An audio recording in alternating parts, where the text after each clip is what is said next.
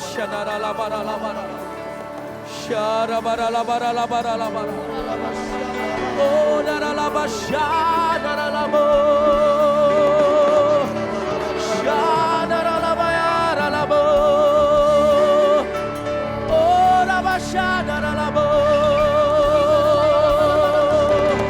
Hallelujah. Oh, raba, shadaralaba. Kiara baraba. Kina barala barala basha. Balabashi kiara barala. Kina barala barala basha rala barala barala. Shikara la bala bala bala bala bala bala. Kina barala barala basha ra barala barala barala barala. Kora mata karabashi. Kuna barala barala basha ra barala barala barala barala. Ora barala basha ra barala barala barala barala. Kina barala barala barala barala barala barala. Shara barala barala. Kina barala barala bashara barala. Kami percaya Engkau setia dan janjimu tidak pernah berubah. Shana barala barala barala barala. Shara barala barala barala. Kina barala barala bashara barala barala barala barala barala. Dia berkata masa depan yang penuh pengharapan Dia sedang berikan bagi kita.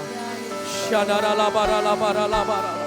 Bukan rancangan kecelakaan, tapi yang terbaik Dia berikan bagi kita. Kau yang percaya, mari angkat kedua tanganmu tinggi bersama. Sharala barala barala barala barala barala barala barala barala barala barala. Oh rabashadalabo, karabashadalabo. Oh, seperti pelangi sehabis hujan, itulah janji setiamu Tuhan. Di balik dukaku telah menanti harta yang tak ternilai dan abadi. Oh, seperti pelangi sehabis hujan, itulah janji setiamu Tuhan. Di balik dukaku telah menanti harta yang tak ternilai dan abadi. Oh, di balik dukaku telah menanti harta yang tak ternilai. Mari angkat tangan dengan percaya, katakan di balik duka. Di balik dukaku telah menanti harta yang tak ternilai dan abadi. Oh, haleluya. Beri sorak-sorai paling meriah bagi Tuhan kita. Haleluya. Terima kasih Tuhan. Terima kasih Roh Kudus. Sebagai mentor agung kami, Engkau siap mengajar kami Tuhan. Pada saat ini Tuhan, beri kami pengertian akan firman Tuhan. Bukan sekedar itu saja Tuhan, berikan kami kuasa untuk melakukan firman-Mu. Menjadi jemaat yang gagah perkasa di dalam Tuhan. Diberikan paradigma yang baru, diperbaharui hari lepas hari. Diberikan pedoman dan pelita bagi langkah-langkah kami. Bapak terima kasih buat apa yang sudah terjadi, sedang terjadi, dan yang akan terjadi atas hidup kami. Karena kami tahu Tuhan, semuanya bekerja sama untuk mendatangkan kebaikan bagi kami. Khususnya bagi orang-orang yang percaya kepada Tuhan. Terima kasih Tuhan. Kami serahkan sisa waktu ini dalam tangan Tuhan. Kami bukan sekedar hanya mau merasakan Tuhan pada saat ini saja, tapi ketika kami meninggalkan gedung ini nanti Tuhan, kami terus mau ada di dalam hadirat Tuhan. Karena di dalam hadirat-Mu ada kemerdekaan Tuhan. Dalam hadirat-Mu ada pemulihan, ada kesembuhan, ada penyertaan dan perlindungan Tuhan yang begitu nyata. Bapak, kami sambut firman-Mu Tuhan, firman yang hidup. Hanya di dalam nama Tuhan Yesus, Juru Selamat kami yang dahsyat, yang luar biasa, kami berdoa. Kita sama-sama katakan, amin. Amin, haleluya. Silakan duduk, shalom. Apa kabar? Haleluya. Kita mau belajar pagi hari ini. Tadi pagi saya sudah membahas firman ini tentang rencana dan rancangan awalnya Tuhan. Kalau saudara selama ini membaca kitab Kejadian hanya sebagai sejarah saja, saya mau anjurkan saudara untuk pelajari lagi kitab Kejadian, khususnya pasalnya yang pertama dan yang kedua, karena di situ letak rancangan dan rencana awalnya Tuhan bagi manusia. Memang rancangan-rancangan itu pernah didistorsi oleh iblis. Tapi saya mau beritahu kepada saudara, ketika Yesus mati di kayu salib, bangkit lagi, kuasa kebangkitannya bukan sekedar memberikan saudara hidup yang kekal dan pengampunan dosa, tapi semua rancangan dan rencana Tuhan yang ada di kitab Kejadian yang pada awalnya diberikan untuk manusia, itu dikembalikan ke dalam tangan saudara. Oleh sebab itu kita harus mengerti apa yang dirancangkan sama Tuhan untuk hidup kita, supaya kita tidak dibohongi sama iblis di kehidupan ini, supaya kita bisa hidup maksimal di dalam Tuhan. Kitab Kejadian seperti sebuah tempat konstruksi. Ketika saudara lewat, di depannya ada gambar daripada gedungnya. Gedungnya belum jadi, belum selesai. Dan lama-kelamaan ketika saudara lewat di situ, gedungnya akhirnya berdiri dan akhirnya kelihatan persis sama seperti gambarnya. Gambar itu adalah merupakan hasil akhir pemikiran daripada sang arsitek. Dan kitab Kejadian adalah kitab yang seperti itu. Hasil akhir pemikiran daripada sang maestro yang luar biasa, yaitu Tuhan sendiri untuk saudara dan saya. Satu waktu nanti kita akan bahas tentang apa yang namanya wadah di dalam Tuhan. Karena segala sesuatu yang diciptakan oleh Tuhan pada saat itu sudah ada wadahnya. Malahan bulan, bintang, dan matahari ketika diciptakan, terang dan gelapnya juga sudah ada. Jadi bulan, bintang, dan matahari bukan benda-benda yang menentukan terang dan gelap. Karena dinyatakan di Wahyu dengan sangat jelas bahwa terang itu keluar daripada Tuhan sendiri. Tapi semuanya sudah ada wadah-wadahnya. Sebentar kita akan belajar bagaimana ketika Tuhan menciptakan segala sesuatunya, wadahnya sudah ada, sumbernya sudah ada. Tahun 2001. Waktu World Trade Center ketika itu dihancurkan. Saya menyempatkan diri untuk hadir di situ, lihat bagaimana reruntuhan yang begitu dahsyat, begitu luar biasa oleh pihak teroris yang menghancurkan dua gedung yang termasuk salah satu tertinggi di dunia. Saya pernah naik dari beberapa gedung di sekitarnya untuk lihat betapa besar reruntuhan yang ada di situ. 3.000 orang lebih meninggal pada saat itu, saudara. Setelah itu tahun-tahun berikutnya saya melihat lagi ada gambar daripada Freedom Tower yang akan dibangun di tempat itu. Dan tahun lalu, bulan Desember, istri saya yang pergi ke sana, saya bilang tolong difotoin. Saya mau lihat sama gak seperti gambarnya. Persis sama seperti gambarnya, saudara. Gedung itu berdiri sekarang. Waktu kami tahu bahwa istri saya mengandung di bulan-bulan yang pertama, kami mulai beli barang-barang untuk anak yang belum ada. Anaknya belum lahir, saudara. Kita sudah mulai membeli tempat tidur, kita membeli sterilizer dan kemudian beli tempat mandinya dan lain sebagainya. Di bulan-bulan berikutnya, kemudian ketika kita masuk lagi ke kamar itu, kita bilang jangan ditaruh di sini tempat tidurnya. Nanti kalau hordenya dibuka kena panas, pindahin ke sisi yang sini.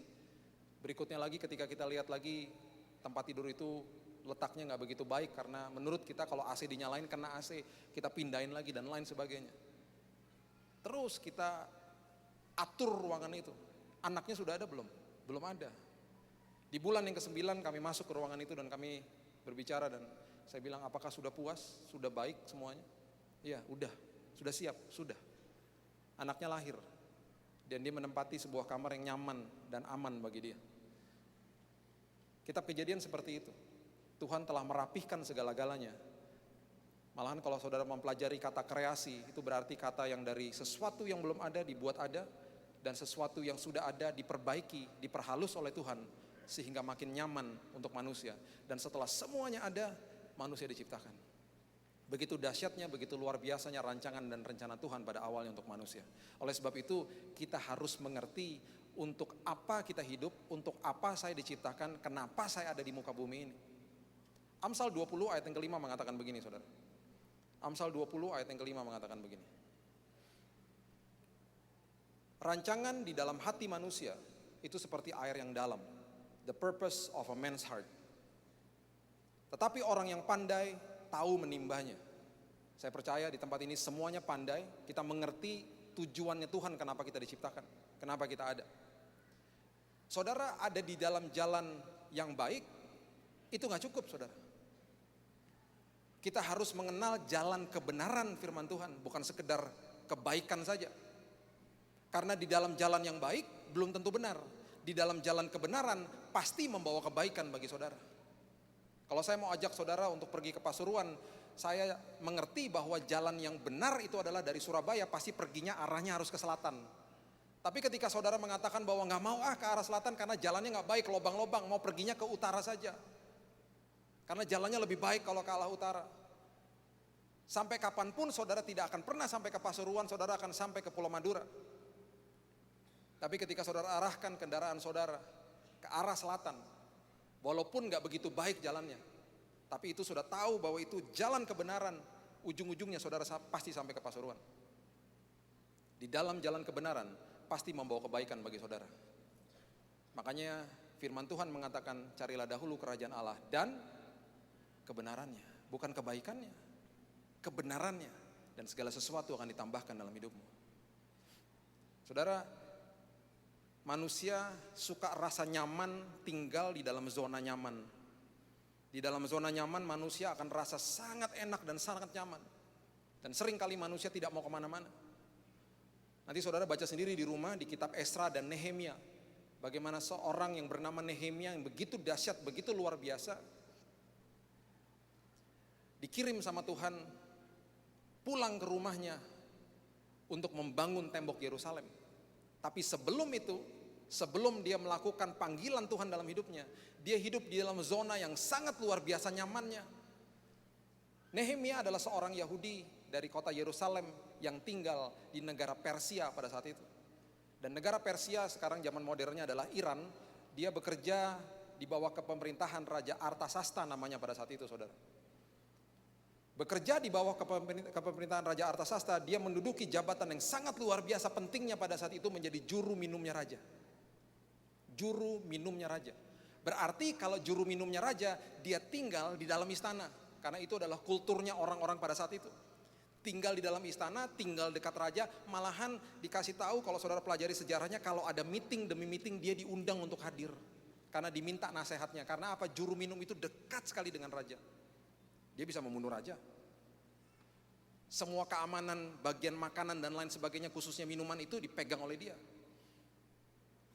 Berarti Nehemia pada saat itu adalah seorang ekspatriat yang tinggal di negara orang. Dan kedudukannya dia itu menjadi bahan iri untuk penduduk-penduduk lokal pada saat itu karena dia memegang jabatan yang sangat penting pada saat itu. Dan sudah pasti sebagai juru minum raja, dia mempunyai gaji yang hebat. Nyaman gak? Oh nyaman. Gaji hebat, tinggal di dalam istana, orang kepercayaan, orang dipandang, orang yang dekat dengan raja. Nyaman gak? Sangat nyaman. Satu waktu akhirnya Tuhan memberitahu kepada dia bahwa itu bukan panggilan hidupmu yang sebenarnya. Tuhan memberikan gairah untuk dia pulang kampung. Karena apa? Di kota Yerusalem, saudara, ada tembok Yerusalem yang sudah 120 tahun gak pernah dibangun. Dan gak ada satupun orang punya inisiatif untuk membangun tembok Yerusalem. Sampai-sampai musuh-musuhnya kota Yerusalem pada khususnya mencibir mereka, mengatakan bahwa udah jangan diserang lagi, terlalu gampang, terlalu mudah masuk ke kota itu. Dianggap enteng. Dan Tuhan memberikan pesan kepada Nehemia untuk pulang kampung dan mendirikan tembok ini. Dan dia respon. Bayangkan saudara tinggal di zona nyaman yang sudah mengerti bahwa ini loh profesi saya sebagai juru minum. Suruh pergi, pulang kampung, membangun sebagai kontraktor. Sebuah profesi yang jauh berbeda yang gak ada hubungannya. Tapi justru itulah panggilan hidupnya yang sebenarnya.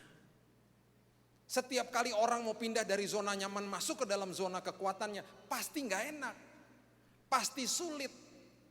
Tapi justru di zona kekuatannya dia akan menemukan talenta-talenta sebenarnya di dalam Tuhan. Karena apa? Setiap kali Tuhan memberikan tujuan hidup bagi saudara, dia akan kasih modalnya.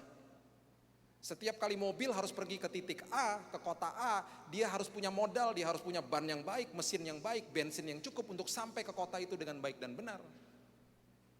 Saudara juga demikian, ketika Tuhan memberikan tujuan dalam hidup saudara masing-masing, dia berikan juga modalnya apa? Kreativitas, karunia, talenta, kepribadian yang berbeda-beda, gairah yang dahsyat dalam hidup saudara. Itu modalnya. Itu modalnya. Dan akhirnya Nehemia menemukan kekuatannya ketika dia mau resign dan dia mau meninggalkan jabatannya. Dia minta 2 surat kepada raja ketika dia mau pulang kampung.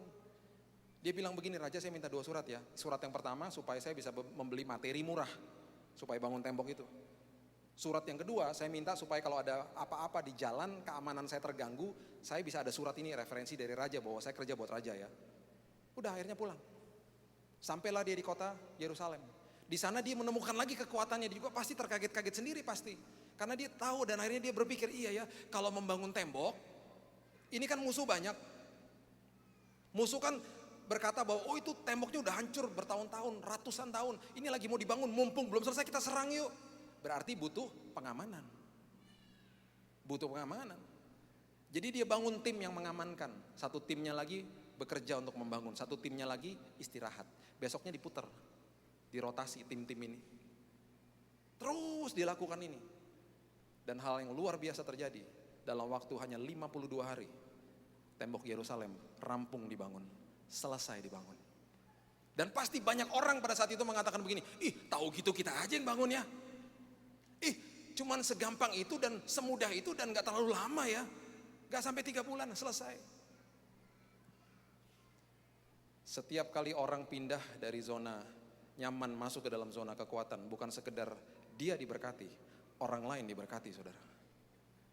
Nehemia diangkat menjadi bupati buat Yerusalem, firman Tuhan mengatakan. Dan sebagai bupati, firman Tuhan dengan sangat detail mengatakan bahwa dia tidak pernah mementingkan kepentingan pribadi atau kepentingan keluarganya, semuanya untuk rakyat.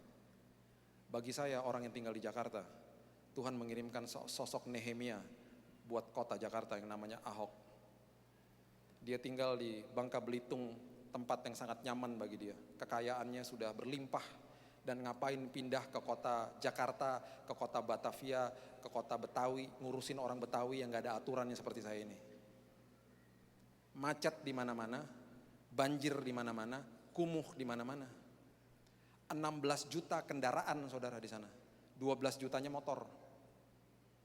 Setiap hari menurut Polda Metro Jaya 3 orang meninggal di jalanan di Jakarta karena kecelakaan motor tiap hari, 1 tahun 1000 lebih. Moda transportasi gagal total. Orang-orang yang tinggal di daerah pinggiran di suburb daripada kota Jakarta masuk mau pergi ke dalam kota untuk bekerja memerlukan waktu 2-3 jam. Sampai mempengaruhi masalah sosial dan keluarga mereka dan juga ekonomi. Kenapa? Karena ketika mereka pergi kerja pagi-pagi jam 5:30 pagi, anak-anak belum bangun. Mereka menempuh perjalanan 2 jam, 3 jam sampai ke kantor. Malam mereka pulang, anak-anak sudah tidur. Ketemunya baru hari Sabtu dan hari Minggu. Berbahagialah saudara tinggal di Surabaya. Karena gak begitu banyak manusianya. Masih tertata cukup rapih kotanya. Saya kalau ke Surabaya senang karena menghirup udara lebih segar daripada Jakarta. Walaupun orang Surabaya bilang, oh enggak pak udah polisi juga. Tapi coba ke Jakarta. Saudara kalau gak punya kepentingan apa-apa jangan ke kota saya. Gak penting ke situ. Bayangkan udah begitu akut ini kota. Dan orang ini pindah. Karena dia katakan itulah zona kekuatan saya. Saya mau pindah ke situ karena itu panggilan hidup saya katanya. Dan ada satu daerah yang namanya Tanah Abang kalau saudara ikuti ceritanya. Daerah yang sudah dikuasai sama preman bertahun-tahun. Jalanan di situ ada jarak 1 kilometer bisa ditempuh secara ekstrim 2-3 jam. Malahan yang pernah tempuh dalam waktu 4 jam ketika macet total. 1 kilo. Karena apa? Orang tumpah di jalanan, berdagang di pinggir jalan. Selama 120 tahun dalam tanda kutip. Gak pernah diapa-apain. Dia masuk. Dan dalam waktu kurang dari 3 bulan, 52 hari dalam tanda kutip. Tanah Abang diberesin. Dan sekarang jarak 1 kilo ditempuh dalam waktu hanya 10 menit saudara. Itu hanya satu pekerjaan-pekerjaannya. Saudara, saya bukan berkampanye buat dia, saya gak kenal dengan beliau. Saya hanya mengatakan kepada saudara bahwa Tuhan mengirimkan Nehemia bagi kota Jakarta. Setiap kali orang pindah, setiap kali saudara pindah dari zona nyaman masuk ke dalam zona kekuatan, awalnya pasti gak enak. Awalnya pasti tidak enak. Tapi tahukah saudara, di situ saudara akan diberkati. Dan di situ saudara akan memberkati banyak orang. Ada amin saudara. Mengerti bahwa panggilan saya bukan sekedar kebaikan, tapi kebenaran di dalam firman Tuhan. Kebenaran di dalam firman Tuhan. Setiap kali orang yang tidak mengerti panggilan hidupnya, pasti akan menyalahgunakan hidupnya.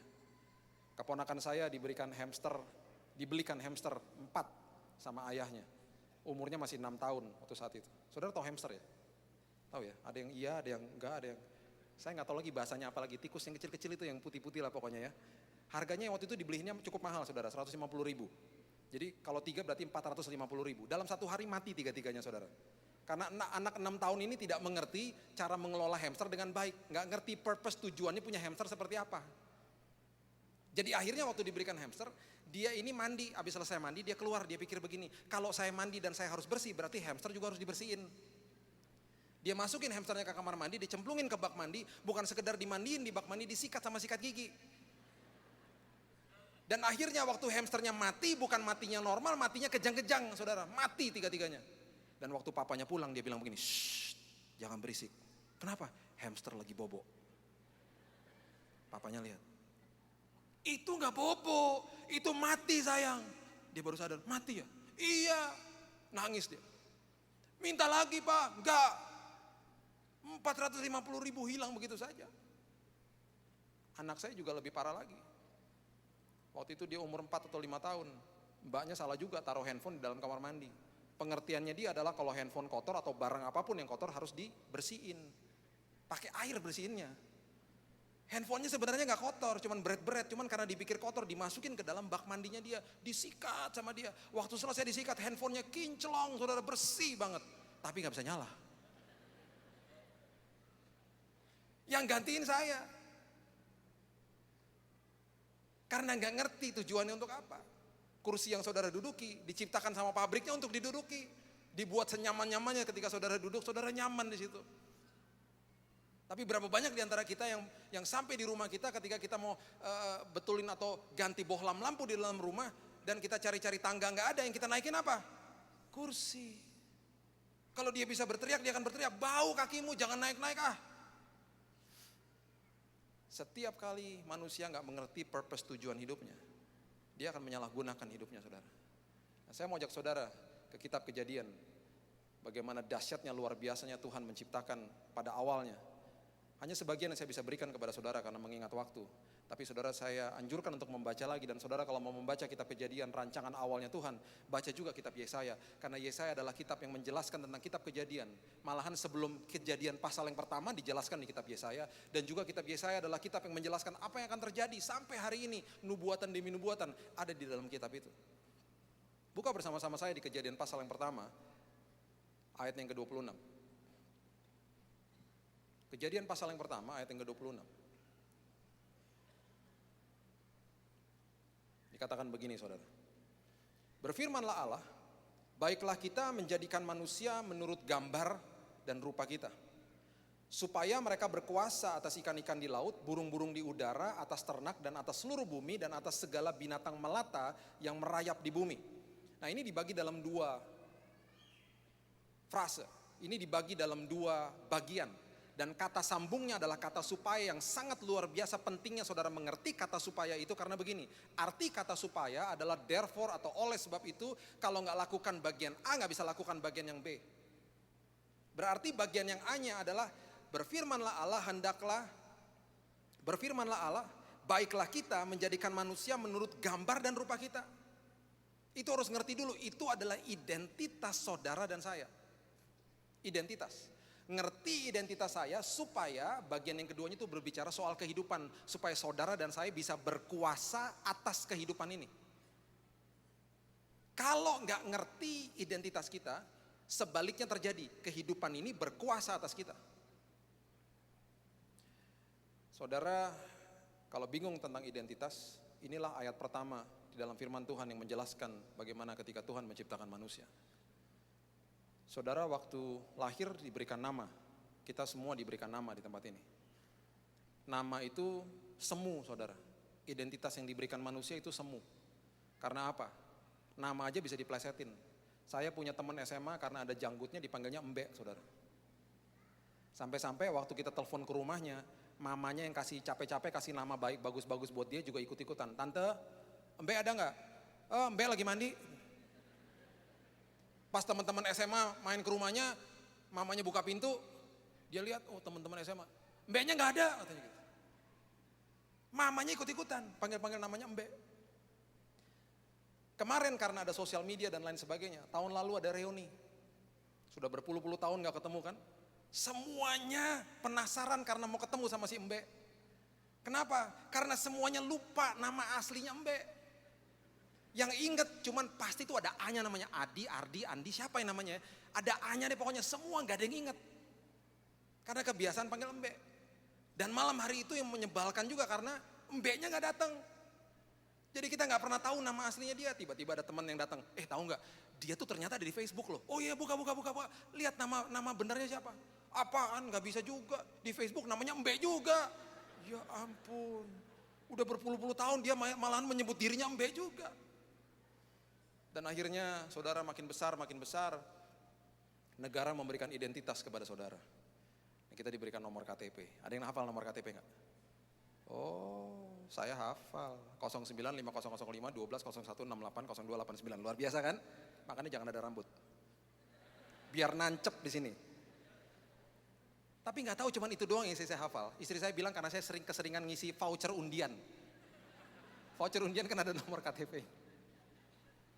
Kacau.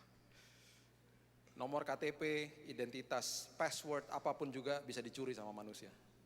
Tapi identitas yang Tuhan berikan itu gak pernah bisa dicuri. Kita harus mengerti siapakah kita di dalam Tuhan. Supaya saudara lebih jelas lagi ayat ini, saya undang saudara untuk kita baca di ayat sebelumnya. Kejadian 1 ayat yang ke-11. Kejadian 1 ayat yang ke-11 mengatakan begini. Kejadian pasal yang pertama ayat yang ke-11 mengatakan begini. Berfirmanlah Allah, hendaklah tanah menumbuhkan tunas-tunas muda, tumbuh-tumbuhan yang berbiji, segala jenis pohon buah-buahan yang menghasilkan buah yang berbiji, supaya ada tumbuh-tumbuhan di bumi, dan jadilah demikian. Perhatikan kalimat yang pertama. Kepada siapa Tuhan berfirman, kepada siapa Allah berfirman ketika dia menciptakan tumbuh-tumbuhan? Allah berfirman kepada tanah, saudara. Hendaklah tanah menumbuhkan tunas-tunas muda. Dia berfirman kepada tanah. Dan tumbuhlah tunas-tunas muda dan tumbuh-tumbuhan. Berarti sumbernya tumbuh-tumbuhan adalah tanah. Dicabut dari sumbernya mati nggak? Tumbuh-tumbuhan mati pasti. Oke, berikutnya Kejadian 1 ayat 20. Kejadian 1 ayat 20. Berfirmanlah Allah. Berikutnya, hendaklah dalam air berkeriapan makhluk yang hidup. Dan hendaklah burung beterbangan di atas bumi melintasi cakrawala. Oke. Kepada siapa Tuhan berfirman ketika dia menciptakan binatang atau makhluk yang hidup di bawah air, yang berkeriapan di bawah air? Tuhan berfirman kepada air. Let the water produce dalam bahasa aslinya. Hendaklah dalam air berkeriapan makhluk yang hidup. Berarti sumbernya binatang-binatang atau ikan di bawah air, sumbernya adalah air. Diangkat dari air, dikeluarkan dari air, mati nggak? Mati. Ayat berikutnya 24. Kejadian 1 ayat 24. Kepada siapa Tuhan berfirman ketika dia menciptakan binatang melata dan binatang liar yang ada di atas muka bumi? Ayat 24 Kejadian pasal yang pertama. Berfirmanlah Allah, hendaklah apa saudara? Bumi mengeluarkan segala jenis makhluk yang hidup, ternak dan binatang melata dan segala jenis binatang liar, dan jadilah demikian. Tuhan berfirman kepada bumi. Setiap kali binatang melata atau binatang liar yang ada di atas muka bumi dipindahkan dari habitatnya, pasti mati. Karena bumi adalah sumbernya mereka. Nah sekarang, kembali lagi ke ayat 26. Akan lebih jelas ketika saudara membaca ayat-ayat yang sebelumnya. Dan ayat ini akan menjadi jelas kepada saudara. Saya rangkumkan. Tuhan berfirman kepada tanah ketika dia menciptakan tumbuh-tumbuhan. Tuhan berfirman kepada air ketika dia menciptakan ikan-ikan di laut. Tuhan berfirman kepada bumi ketika dia menciptakan binatang melata yang ada di atas muka bumi. kepada siapakah Tuhan berfirman ketika dia menciptakan saudara dan saya. Ayat 26 mengatakan begini. Berfirmanlah Allah, baiklah siapa saudara? Kita. Baiklah kita menjadikan manusia menurut gambar dan rupa kita. Tuhan tidak berfirman kepada tanah, Tuhan tidak berfirman kepada air, Tuhan tidak berfirman kepada bumi, Tuhan berfirman kepada dirinya sendiri. Let us make man. Berarti sumbernya saudara adalah Tuhan sendiri.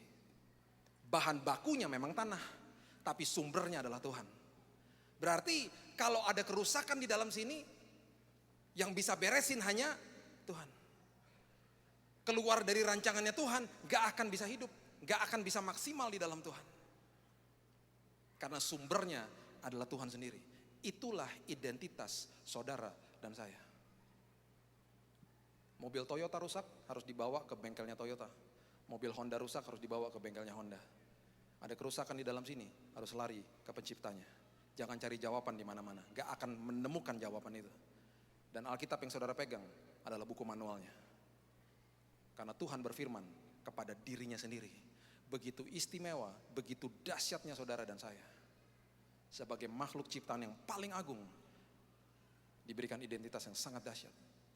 Supaya bisa berkuasa atas kehidupan ini. Kalau gak ngerti identitas di dalam Tuhan, alhasil hidup ini akan berkuasa atas kita. Contohnya gak usah jauh-jauh deh. Orang yang keranjingan merokok itu berarti tembakau berkuasa atas dia. Ngeri gak? Ngeri. Gak sadar aja orangnya. Suka minum minuman keras, bahan dasarnya buah. Buah-buahan berkuasa atas dia. Terlibat di dalam dosa seks, orang lain berkuasa atas dia. Kehidupan berkuasa atas dia. Benda-benda berkuasa atas dia. Karena Tuhan menitipkan benda-benda juga dalam hidup kita. Saya gak pernah suka pakai kata memberikan, karena semua adalah titipan Tuhan. Kita datang telanjang, pulang telanjang saudara. Kita gak punya apa-apa, semua milik Tuhan. Kita adalah manajer yang baik kok. Kita harus mengelola apa yang Tuhan titipkan dengan sebaik-baiknya selama kita hidup. Jadi berarti kalau saya mengerti identitas saya di dalam Tuhan, saya hidup bukan mengejar benda-benda. Saya hidup bukan mengejar harta, jabatan, status, mobil apa yang saya pakai, rumah di mana saya tinggal, siapa teman-teman yang saya kenal. Itu bukan identitas saya. Itu bukan identitas saya. Serupa dan segambar seperti Tuhan itu identitas saya. Paulus mengatakan lahiriah ini akan makin merosot, tapi yang perlu diperbaharui adalah batiniah yang di dalam sini. Karena lahiriah ini akan makin merosot, saudara akan lihat kaca bertahun-tahun, lama-lama ya putih juga ya rambutnya ya, lama-lama ya rontok ya, ya habis deh, gundul deh semuanya. Karena lahiriah merosot. Tapi itu gak penting, karena apa? Batiniah yang harus diperbaharui hari lepas hari. Ada amin saudara. Itu identitas yang sebenarnya. Tapi seringkali orang menilai orang dari luarnya dan orang menghakimi orang dari luarnya. Coba kalau kita ambil grup foto di sini, kita taruh fotonya di depan sini. Terus kemudian kita lihat grup fotonya. Yang kita cari siapa? Walaupun diam-diam di dalam hati. Cari diri kita sendiri ya. Manusia punya kecenderungan seperti itu, mementingkan dirinya sendiri dan menghakimi orang dari luar. Karena manusia juga suka disanjung, cari dirinya sendiri. Pas sudah lihat dalam hati, ih jelek juga ya aku di situ ya. Ih ganteng juga ya. Cari dirinya sendiri. Saudara waktu dikasih BBM Natal atau SMS Natal, pertama-pertama saudara baca, lama-lama saudara nggak baca. Karena apa? Semuanya copy paste. Panjang, ini gambar apa sih? Oh pohon toh. Tapi giliran ada orang ngirimin saudara bilang begini, Bill apa kabar? Merry Christmas ya, itu saya balesin duluan. Karena apa? Saya tahu dia tulis sendiri. Bukan copy paste, benar gak? Waktu saudara dapat kartu ulang tahun, mata saudara langsung tertuju kepada kata-kata yang ditulis di kartu itu sama orangnya. Bukan kata-kata yang di print, yang dicetak, bukan. Karena manusia suka diperhatikan, manusia suka disanjung. Manusia punya kecenderungan seperti itu. Dan manusia seringkali menilai apa yang dari luarnya, bukan di dalamnya. Dan itu bahaya saudara.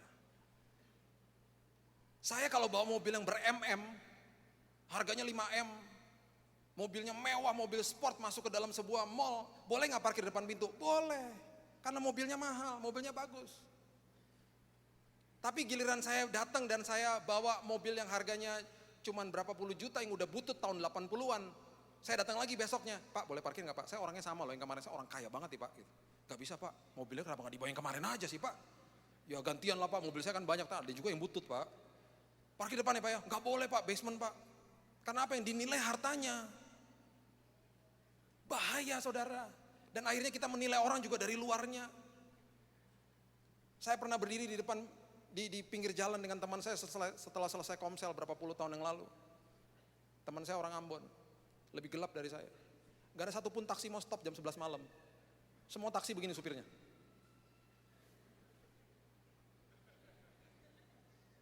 Lama-lama kita sadar, padahal kita lagi ngomongin firman Tuhan loh. Lama-lama kita sadar, saya bilang, lu serem sih, lu juga serem sih katanya gitu. Dia gak tahu bahwa kita hamba Tuhan, ngasih tipnya gede lagi. Akhirnya ngetok lagi rumah yang kita habis komsel. Mas, anterin pulang dong. Yang dilihat dari luar. Identitas saudara adalah dalam sini, serupa dan segambar seperti Tuhan. Saudara itu indah. Karena kita mengerti itu, kita akan berkuasa atas kehidupan ini. Kita akan menguasai kehidupan ini. Orang-orang yang korupsi adalah orang-orang yang mengejar benda-benda. Orang-orang ini dikuasai sama benda-benda. Ngeri gak? Ngeri saudara. Dikuasai sama benda-benda. Harusnya kita menguasai, kita menata layani apa yang dititipkan sama Tuhan dalam hidup ini. Harusnya begitu. Kita berkuasa atas kehidupan ini. Ayat berikutnya Kejadian 1 ayat 29 mengatakan begini saudara. Kejadian 1 ayat 29.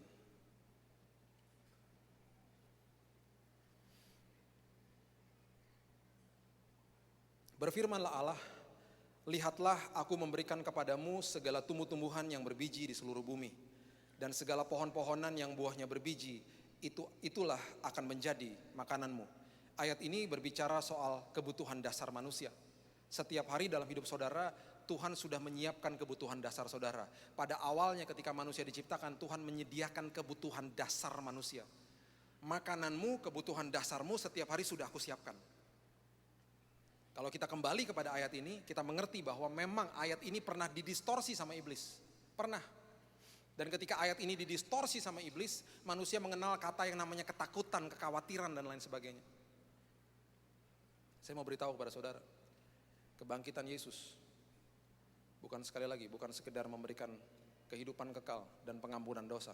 Semua rancangan awalnya Tuhan dikembalikan ke dalam tangan saudara. Berarti hari esok saudara sudah diberkati sama Tuhan.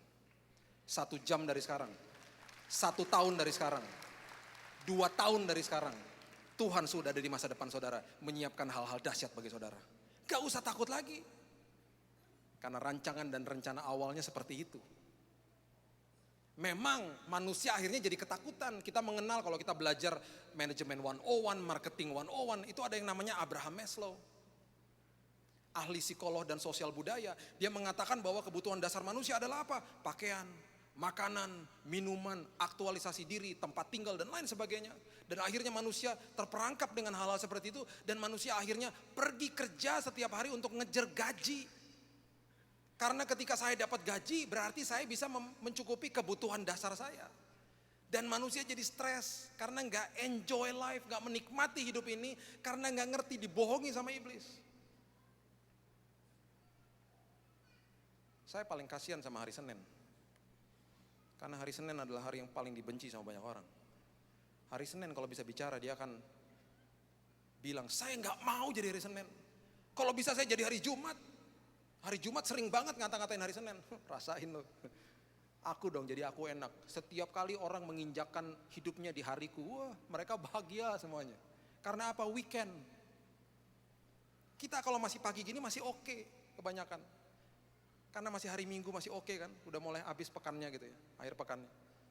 Biasanya banyak orang nanti udah malam jam-jam 8 udah stres karena apa? Besoknya Senin soalnya. Duh kerja lagi, stres ya besok. Begitu, saya percaya tempat ini gak begitu.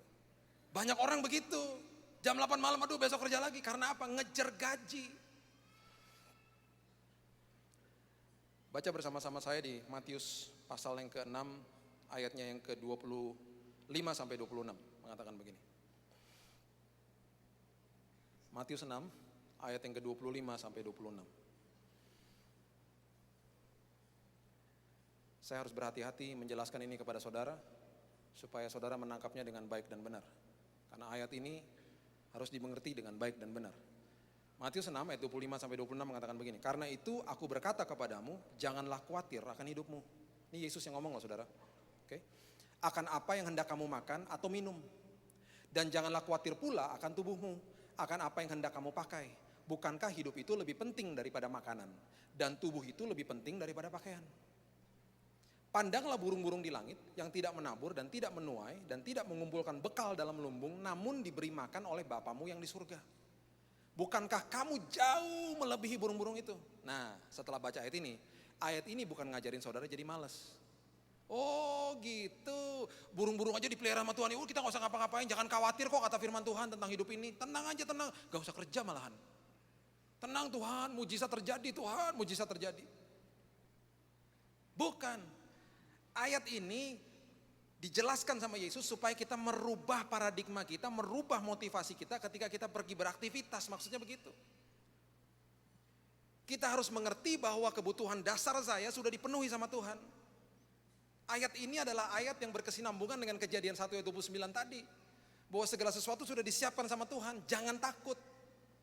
Tetap harus menggali potensi, tetap harus bekerja, tetap harus menjadi orang yang lebih hebat malah di tempat pekerjaan. Kalau bisa datang paling pagi datangnya.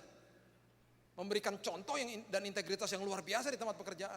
Tapi motivasinya dirubah. Saya mulai hari ini, saya akan masuk ke tempat pekerjaan saya. Bukan ngejar gaji. Karena saya tahu kebutuhan saya sudah dicukupi oleh Tuhan. Saya masuk ke tempat pekerjaan saya karena inilah tempat di mana Tuhan menempatkan saya ada di situ. Saya mau jadi berkat bagi banyak orang di sini. Saya mau menggali potensi saya. Tuhan berikan kepribadian, Tuhan memberikan kreativitas, karunia, dan saya akan gali dan saya akan menjadi orang yang hebat di fieldnya saya, di bidangnya saya. Dan saya akan dipakai di mana-mana. Dan saya akan tekuni pekerjaan saya dengan paling hebat, menjadi orang yang paling hebat kalau bisa di situ. Tapi bukan ngejar gaji. Kalau potensinya, kalau semuanya diarahkan untuk ngejar gaji, jadi stres. Matius 6 ayat 31 dan 32 mengatakan begini. Matius 6 ayat 31 sampai 32 mengatakan begini. Sebab itu janganlah kamu khawatir dan berkata, apakah yang akan kami makan? Apakah yang akan kami minum? Apakah yang akan kami pakai? Semuanya itu dicari bangsa-bangsa yang tidak mengenal Allah. Akan tetapi Bapamu yang di surga tahu bahwa kamu memerlukan semuanya itu. Dia tahu saudara. Dia tahu saudara memerlukan kebutuhan dasar saudara. Dan semuanya itu sudah dicukupi oleh Tuhan.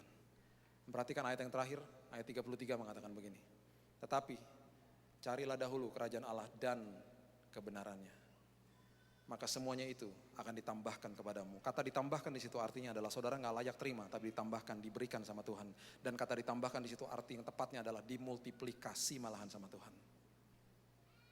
Berkat sudah menanti bagi saudara. Ganti motivasi saudara. Besok bangun pagi, katakan begini kepada hari Senin, terima kasih Tuhan buat hari yang baru. Hari yang baru, minggu yang baru, berarti ada kesempatan yang baru. Saya pergi kerja, saya akan menjadi orang yang luar biasa di tempat ini. Mungkin beberapa dari saudara mengatakan begini, tapi saya gak dihargai di tempat pekerjaan saya. Saya mau beritahu ini kepada saudara. Ketika berlian jatuh di tempat sampah, dan berlian itu mengambil keputusan untuk tidak berkilau. Gak ada satupun orang yang bisa lihat. Tapi ketika berlian itu jatuh di sampah, dan dia mengambil keputusan untuk tetap berkilau, terus berkilau. Lama-kelamaan ada orang lewat dan lihat, loh ngapain ini berlian ada di sini? Diambil dan dipindahkan ke tempat yang lebih layak. Dimanapun Tuhan tempatkan saudara, walaupun kondisinya gak enak, walaupun kondisinya lagi mencekam saudara, ambil keputusan untuk tetap berkilau. Karena saya begitu percaya, ketika saudara berkilau dimanapun saudara berada, yang berikan promosi adalah Tuhan sendiri. Selalu seperti itu. 2 Korintus 5 dengan sangat jelas mengatakan bahwa saudara dan saya adalah duta besarnya Tuhan. Ambasadornya Tuhan. Mazmur mengatakan hidup manusia hanya 70 tahun. Kalau kuat 80. Saya bukan nakut-nakutin saudara. Tapi itulah faktanya seperti itu. Seumur hidup kita, pakai kehidupan ini dengan sebaik-baiknya. Duta besar Amerika ketika dikirim sama negara Amerika ada di Indonesia. Semua kesejahteraannya dia dibayarin sama negara Amerika. Karena dikirim toh. Saudara dan saya, karena kita ambasadornya Tuhan, duta besarnya Tuhan, saudara dan saya, dan keturunan kita, kesejahteraan kita ditanggung sama kerajaan surga. Tidak ada alasan lagi untuk takut dan khawatir sama hari esok. Karena Tuhan sudah ada di sana menyiapkan hal-hal dahsyat bagi saudara. Saudara dan saya adalah orang-orang yang sangat indah di mata Tuhan. Sumbernya Tuhan sendiri. Dan dengan sangat luar biasa, dengan kuasa dan otoritas, dia mengirim saudara ke muka bumi ini. Diberikan modal, diberikan kreativitas, diberikan kepribadian, diberikan karunia, diberikan talenta. Dan selalu tanya dan minta sama Tuhan, Tuhan saya mau ada di dalam zona kekuatan saya. Di dalam zona kekuatan, saudara akan memberkati banyak orang. Dan di dalam zona kekuatan, saudara akan menemukan identitas saudara. Dan saudara bisa berkata kepada Tuhan dengan suara yang nyaring, Tuhan terima kasih. Hari esok saya sudah dijamin sama Tuhan. Mari kita berdoa saudara.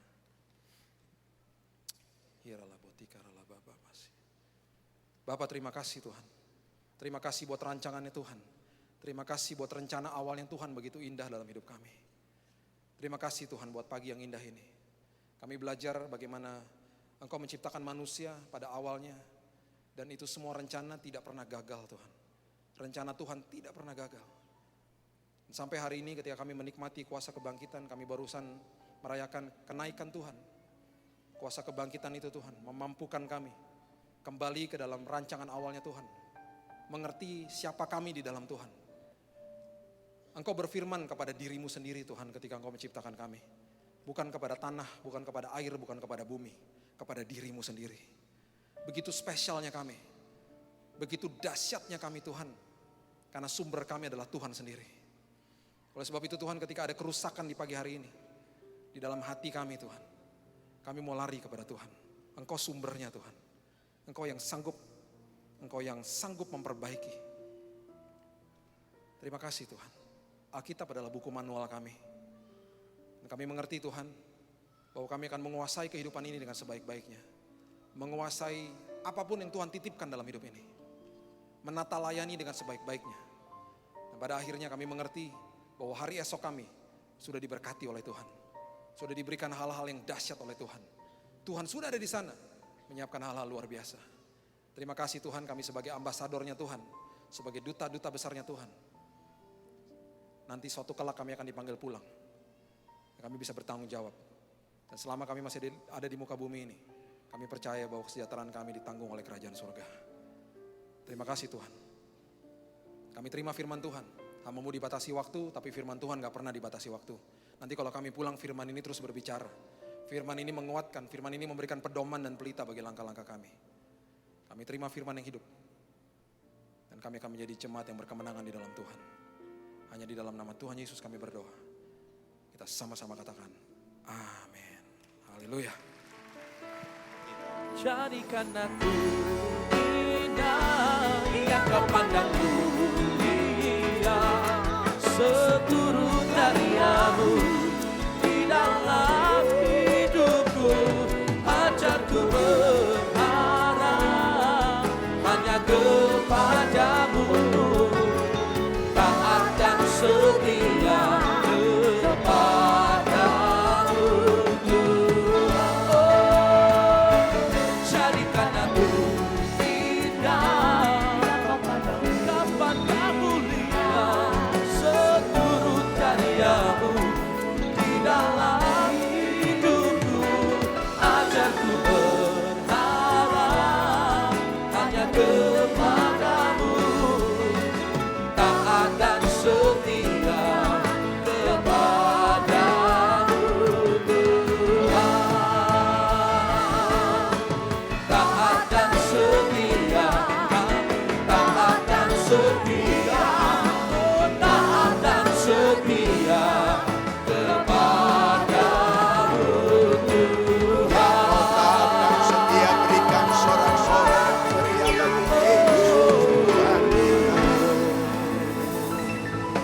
Mari jemaat sama-sama kita angkat kedua tangan kita patakaya namaku papa sika patakaya.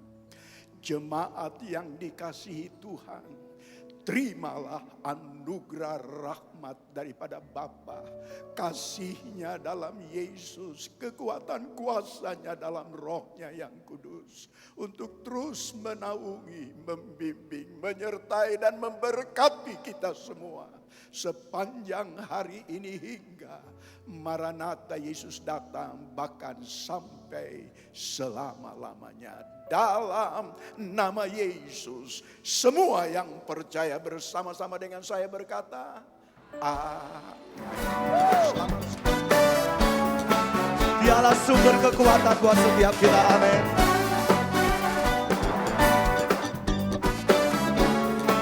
Sama-sama kita katakan, hanya kau milikku di surga. Amin. Tiada yang ku ingini di bumi, hanya kau. Katakan, tak ku andalkan kekuatanku, namun yang pasti akan tetap selamanya. Semua Allah sumber kuatku, Allah sumber kuatku, Allah sumber